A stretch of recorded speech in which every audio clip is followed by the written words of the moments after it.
So today we're going to answer the question, should you drink water before going to bed? And the answer is no, you shouldn't. Okay. Why? There's actually two reasons. Number one, drinking more water is going to make you get up through the night, and that's going to interfere with your sleep. Okay. So we don't want to do that. So an average bladder can hold a little more than 1.5 cups of urine before certain receptors are triggered, forcing you to get up and urinate.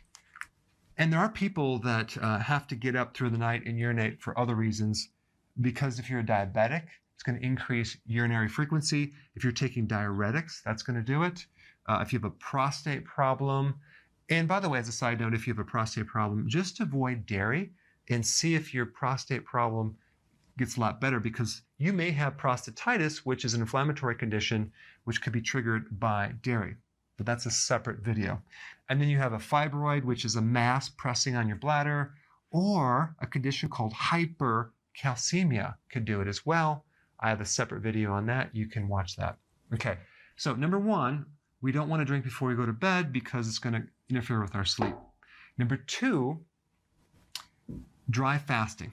Okay, now this is going to be my watered down version of dry fasting, and no pun intended, where you're going to do not a really long dry fast. And by the way, a dry fast basically means you're fasting without drinking any water. So the benefits of fasting are huge.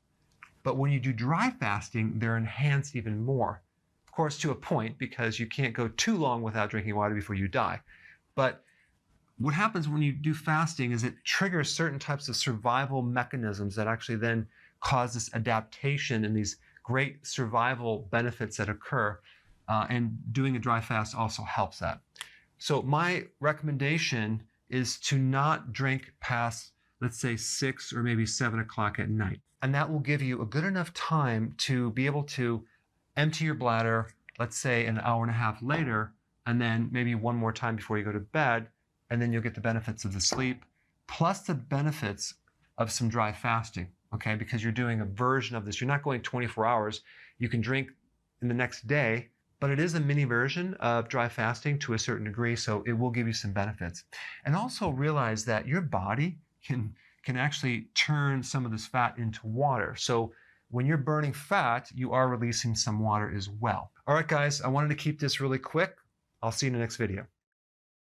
So if you want more knowledge on how to create a healthy body, subscribe now and get daily notifications. Daily notifications, that sounds weird.